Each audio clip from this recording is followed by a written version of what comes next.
Good morning students. I hope you all are doing well.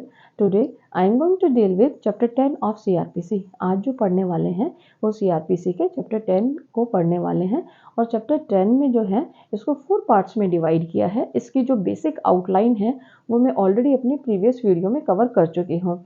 आज जो करने वाले हैं डिटेल्ड सेक्शंस की स्टडी करने वाले हैं कि सेक्शन 129 जो है वो किस बारे में बात करता है, इसका पार्ट ए जो है वो किस बारे में बात करता है, वो अनलॉफुल असेंबलीज के बारे में बात करता है कि अनलॉफुल असेंबली क्या होती है।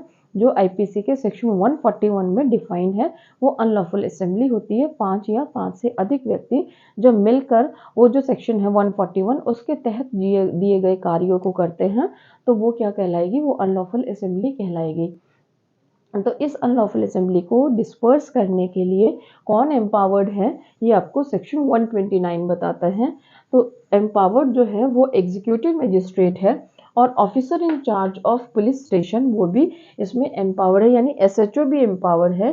क्या कर सकता है, डिस्पर्स कर सकता है अनलॉफुल असेंबली को और क्या यूज़ करके, सिविल फोर्स यूज़ करके उसको डिस्पर्स कर सकता है। अब जो पुलिस ऑफिसर है तो उसमें कौन सी रैंक तक के पुलिस ऑफिसर्स, तो सब इंस्पेक्टर तक की रैंक के पुलिस ऑफिसर जो हैं वो उसको इस सेक्शन 129 में क्या है, एम्पावर्ड है अनलॉफुल असेंबली को डिस्पर्स करने के लिए। इसका क्लॉज 2 कहता है if not disperse then force can be used, कि अगर वो अनलॉफुल असेंबली जो है वो डिस्पर्स नहीं होती है, अगर केवल उनको वार्निंग देने से वो डिस्पर्स नहीं होती है तो फोर्स भी यूज़ किया जा सकता है। और किसकी असिस्टेंस ली जा सकती है, किसी भी मेल पर्सन की असिस्टेंस ली जा सकती है, किसी को भी अरेस्ट किया जा सकता है और वहाँ पर उसको कन्फाइन किया जा सकता है। जो पर्सन उस अनलॉफुल असेंबली का मेंबर है उसको अरेस्ट भी किया जा सकता है और उसको कन्फाइन किया जा सकता है फर्दर एक्शन के लिए। नेक्स्ट सेक्शन 130, सेक्शन 130 किस बारे में बात करता है, ये यूज ऑफ आर्म्ड फोर्सेस के बारे में बात करता है कि क्या आर्म्ड फोर्सेस का भी, उनका भी हम यूज कर सकते हैं इन अनलॉफुल असेंबलीज को डिस्पर्स करने के लिए।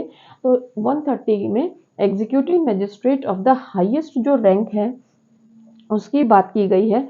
ऑफिसर इन कमांड, जो कमांडिंग ऑफिसर है तो उसको क्या किया जा सकता है, उसको ऑर्डर दिया जा सकता है कि आर्मी पर्सन्स जो हैं उनसे वर्क करवाया जा सकता है उन अनलॉफुल असेंबली को डिस्पर्स करवाने के लिए। फिर इसके थर्ड क्लॉज में बात की गई है कि such officer in command shall use the force as required, कि वो जो कमांडिंग ऑफिसर है वो कितना फोर्स यूज कर सकता है, उतना ही फोर्स यूज करना है जितना रिक्वायर्ड है। किस चीज़ के लिए, कोई इंजरी किसी पर्सन को करनी है या किसी प्रॉपर्टी को इंजरी करनी है तो उतना ही फोर्स यूज करना है जितना रिक्वायर्ड है, उससे एक्सेसिव फोर्स यूज नहीं करना है। इट मीन्स यहाँ पर जो कमांडिंग ऑफिसर है उसको गुड फेथ में वर्क करना है, न कि इंटेंशनली उसको किसी भी संपत्ति या किसी भी पर्सन को उसको नुकसान पहुंचाना है। सेक्शन 131 जो है वो किस बारे में बात कर रहा है, वो बात करता है कि executive magistrate can't be communicated, जब जो आर्म्ड फोर्सेस जो कमीशन ऑफिसर है अगर वो किसी एग्जीक्यूटिव मजिस्ट्रेट को कम्युनिकेट नहीं कर पा रहा है तो क्या वो खुद कोई एक्शन ले सकता है कि हाँ अगर कोई डेंजर है, कोई जो पब्लिक सिक्योरिटी है वो खतरे में है तो वो खुद जो कमीशन ऑफिसर है वो उस अनलॉफुल असेंबली को डिस्पर्स कर सकता है। नेक्स्ट सेक्शन 132 किस बारे में बात करता है कि क्या ये जो आर्म्ड फोर्सेस हैं या फिर के मेंबर्स हैं या फिर जो कमीशन ऑफिसर हैं या पुलिस ऑफिसर हैं तो क्या उनका प्रोसिक्यूशन हो सकता है अगर उन्होंने कोई एक्सेसिव फोर्स यूज़ कर दिया हो या फिर इंटेंशनली उन्होंने कोई इंजरी कॉज कर दी हो उस अनलॉफुल असेंबली को डिस्पर्स करने में। तो किया तो जा सकता है बट किसके सैंक्शन से, किसकी सैंक्शन एसेंशियल है कि consent of the central government और state government is essential for prosecuting these public servants. इन पब्लिक सर्वेंट्स को अगर प्रोसिक्यूट करना है तो फिर किसकी कंसेंट की आवश्यकता है, किसकी सहमति की आवश्यकता है, स्टेट गवर्नमेंट और जो सेंट्रल गवर्नमेंट है उसकी सहमति की आवश्यकता है। और क्लॉज 2 कहता है if act done in good faith, अगर इन्होंने गुड फेथ में वर्क किया है तो क्या इनकी लाइबिलिटी बनती है किसी अपराध के लिए, नहीं, गुड फेथ में अगर कोई कार्य किया जाता है तो उस पर लाइबिलिटी नहीं बनती है।